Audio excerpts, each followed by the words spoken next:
Hi all, this is a table lamp stand, turned by me, and the speciality is the wood used here is Qatar grown tree.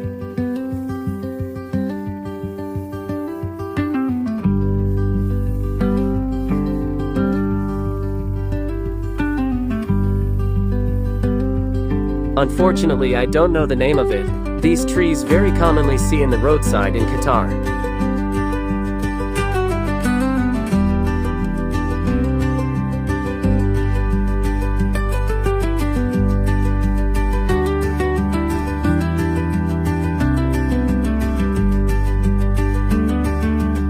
I picked up one piece from local carpentry shop.